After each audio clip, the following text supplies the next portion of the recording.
Alguna vez has estado en una habitación llena de gente, y te has sentido completamente solo. Te has preguntado por qué, aunque tienes amigos y familiar, a veces sientes que nadie realmente te entiende. Si esto te suena familiar, déjame decir algo importante. No estás roto. No hay nada malo contigo. De hecho, es posible que tengas características excepcionales que te hacen diferente a la mayoría. Hoy vamos a explorar 7 rasgos poco comunes que poseen las personas que se sienten desconectadas del mundo. Y te advierto, lo que vas a descubrir podrá cambiar completamente la forma en que te ves a ti mismo. Soy tu nombre. Y durante ecos he investigado los patrones de comportamiento que distinguen a las personas altamente conscientes. Lo que descubrí me sorprendió. Y estoy seguro de que también te sorprenderá a ti. Antes de comenzar, quiero que hagas algo. Piensa en la última vez que te sentiste realmente comprendido por alguien. ¿Cuánto tiempo pasó? Si tardas en recordarlo, este video es definitivamente para ti.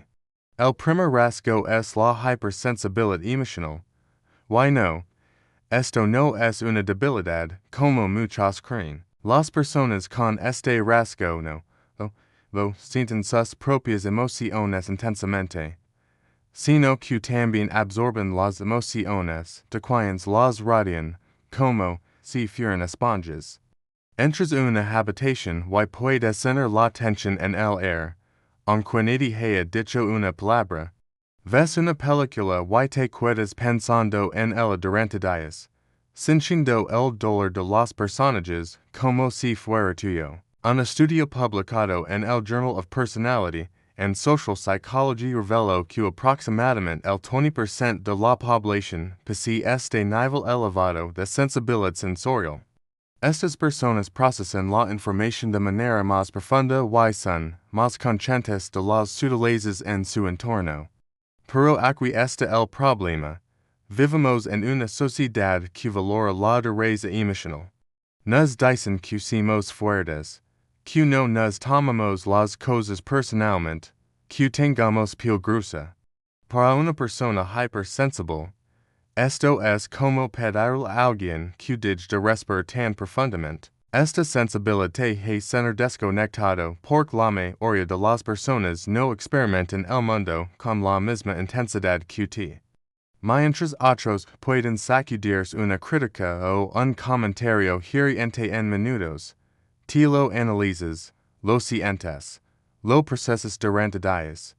No es que seas dramático. Es que tu sistema nervioso está literalmente cableado de manera diferente. Y esto nos lleva al segundo rasgo. Eres un pensador profundo. Tu mente nunca descansa. Mientras otros conversan sobre el clima o el último partido de fútbol, te estás pensando en el sentido de la vida, en la naturaleza de la conciencia, en por qué las cosas son como son. No es que no puedas tener conversations superficiales, simplemente agotan. Es como si tu cerebro estuviera diseñado para abusar en las profundidades, pero constantemente piden que te cuides en la superficie. La investigación en neurociencia cognitiva muestra que las personas con alta necesidad de cognición, como se le llama técnicamente, activan diferentes áreas del cerebro cuando procesan información. Literalmente piensan de manera diferente. El problema es que este tipo de pensamiento es raro. La mayoría de las personas prefieren la comodidad de no cuestionarse demasiado las cosas. Prefieren aceptar las respuestas simples, seguir las rutinas establecidas, no complicarse la vida. Pero tú no puedes evitarlo. Tu mente busca patrones, conexiones, significados más profundos. Ves las contradicciones que otros ignoran. Haces preguntas que otros consideran incómodas. Esto te hace sentir aislado por encontrar alguien que realmente quiera explorar estas profundidades contigo es increíblemente difícil. La mayoría de las conversaciones se cuiden en la superficie. Te sientes como un buzo que necesita oxígeno pero está atrapado en aguas poco profundas. El tercer rasgo es que la sociedad dice que valora, pero en realidad castiga. La autenticidad inquebrantable. No puedes fingir. No puedes usar máscaras social. No puedes pretender enteres en cosas que no te interesan. En ir de chistes que no te hacen gracia. En estar de acuerdo con opinions que consideras equivocadas solo para mantener la paz. Esto tiene un costo enorme en tus relaciones. Un estudio fascinante de la Universidad de Stanford encontró que aunque las personas dicen que valoran la autenticidad, en realidad prefieren interactuar con individuos que se adaptan a las normas sociales y que son predecibles. La autenticidad genuina puede ser perturbadora para otros porque los obliga a confrontar su propia falta de autenticidad. Piensa en las interacciones social típicas. Hay no escrito. Preguntas como está alguien. Responden bien. Hablas del tiempo. Compartes algún chisme. Te ríes educadamente. Sigues adelante. Tro social. Todos conocen sus líneas. Pero no puedes actuar en esta obra. Cuando preguntas como está alguien. Realmente quieres saberlo. Cuando compartes algo. Es genuino. No puedes participar en chismes vacíos porque te parece una pérdida de tiempo y energía. Esta autenticidad te hace sentir como un extraño porque estás jugando un juego diferente al que juega el resto del mundo. Mientras otros están cómodos con las pequeñas mentiras social y las interacciones superficiales, te buscas algo real, algo verdadero, algo significativo. Cuando no lo encuentras, que es la mayoría de las veces, te sientes profundamente desconectado. Aquí hay algo que probablemente han criticado toda tu vida. Tu necesidad de estar solo. No es que seas antisocial. No es que no te guste la gente. Es que las interacciones sociales, especialmente las superficiales, te drenan completamente. Necesitas tiempo a solas no como un lujo, sino como una necesidad vital, como el air que respiras. La investigación sobre introversión y alta sensibilidad ha demostrado que estas personas procesan los estímulos de manera más intensa, lo que significa que la sobrecarga sensorial ocurre mucho más rápido. Una fiesta que otros encuentran energizante puede darte exhausto durante días. Pero vivimos en una cultura que glorifica la extroversión, nos dice que salir más, que ser más sociables, que no aislarnos.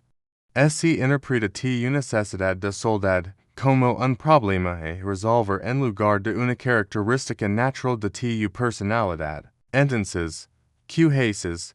Tal vez te fuerzas a ti mismo a socializar más de lo que te resulta cómodo. Asistes a eventos que no disfrutas. Dices que sí cuando quieres decir que no. Luego te sientes agotado, resentido, en más desconectado porque estás traicionando tu propia naturaleza. La ironía es que cuando más intentas conectar de la manera que se supone que debes hacerlo, más desconectado te sientes. Es como intentar forzar un enchufe del tipo equivocado en un tomacarini. Simplemente no encalla. Tu verdadera conexión necesita espacio, silencio, profundidad. Necesita esos momentos a solas donde puedes procesar, reflexionar, y recargar. Sin ellos, no puedes ser tu verdadero yo con los demás. El quinto rasgo es quizás el más alani de todos. Ves lo que otros no ven. Captures las microexpresiones en el rostro de alguien. Notas las inconsistencias entre lo que la gente dice y lo que hace. Percibes las dinámicas de poder en un grupo, las tensiones no habladas, las mentiras educadas, las motivaciones ocultas. Es como si te vieras en sexto sentido, para detectar lo que realmente está pasando debajo de la superficie. Los psicólogos llaman a esto alta percepción social o inteligencia emocional elevada. Pero aquí está el dilema. Ver estas cosas no siempre es una ventaja. De hecho, a menudo es una maldición. Imagina estar en una reunión familiar donde todos están actuando como si todo estuviera bien, pero te puede cenar la tensión entre dos personas. O en el trabajo, donde se presenta un proyecto con entusiasmo, pero te detectas que hay dudas no expresadas y agendas ocultas. O con un amigo que dice que está feliz, pero te sabes, simplemente sabes, que está sufriendo, y que puedes hacer con esta información. Si la mencionas, te llaman paranoico, demasiado sensible, o alguien que lee demasiado en las cosas. Si no la mencionas, te quedas ahí, consciente de todas estas verdades no dichas, sintiendo como si estuvieras viendo una realidad diferente a la de todos los demás. Esta conciencia te es la porque estás operando con un conjunto de información que otros no tienen, o quieren reconocer. Es como ser la única persona sobria en una habitación llena de gente ebria. Ves todo claramente, pero estás completamente solo en tu percepción. El sexto rasgo es que tus valores y prioridades simplemente no coinciden con los de la mayoría.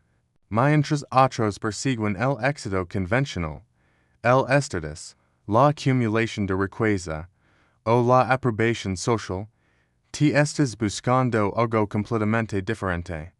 Tal vez es crecimiento personal, creatividad, contribución significativa, verdad, belleza, o simplemente paz interior. No estás interesado en impresionar a nadie. No te importa tener el coche más nuevo, la casa más grande. Las conversaciones sobre posiciones materiales o logros superficiales te aburren hasta las lágrimas. Un estudio longitudinal sobre valores humanos realizado por Shalom Schwartz identificó que las personas que priorizan valores de autotrascendencia y apertura al cambio sobre valores de autoengrandecimiento y conservación representan una minoría significativa pero clara en la población. El problema es que nuestra sociedad está estructurada alrededor de los valores convencionales.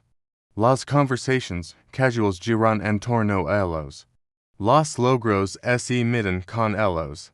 El éxito se define por ellos. Cuando no compartes estos valores, automáticamente te encuentras al margen. No puedes participar auténticamente en muchas conversaciones sociales porque lo que les importa a otros simplemente no te resuena. Y lo que te importa a ti a menudo es descartado como demasiado filosófico, poco práctico o idealista. Esta desalineación de valores crea un abismo invisible entre ti y la mayoría de las personas. Pueden ser amables, pueden ser buenas personas, pero están jugando un juego completamente diferente con un marcador completamente diferente. Rasgo number 7. Sensation de nitrogen monoxide pertencer a ningún grupo 1030 to 1130, y esto nos lleva al séptimo y último rasgo. La sensación persistente de no pertenecer completamente a ningún grupo. Tal vez tengas amigos en diferentes círculos, pero nunca te sientes completamente en casa en ninguno.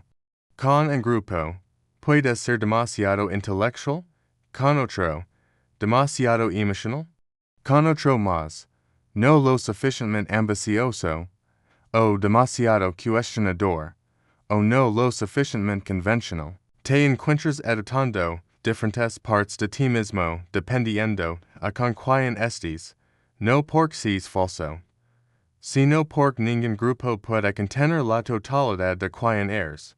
La investigación sobre identidad social muestra que la mayoría de las personas obtienen un sentido profundo de pertenencia y identidad de sus grupos. Pero para individuos con perfiles psicológicos complejos o multifacéticos, es de tipo de pertenencia simple es casi imposible. El resultado es una soledad única.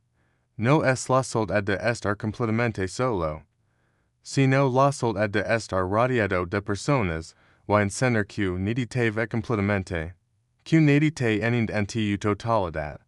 Es la soledad de ser un extranjero permanente, no en un país, sino en el mundo mismo. Si te has identificado con estos siete rasgos, quiero que sepas algo crucial. Tu desconexión no es un defecto. Es una señal de que eres diferente.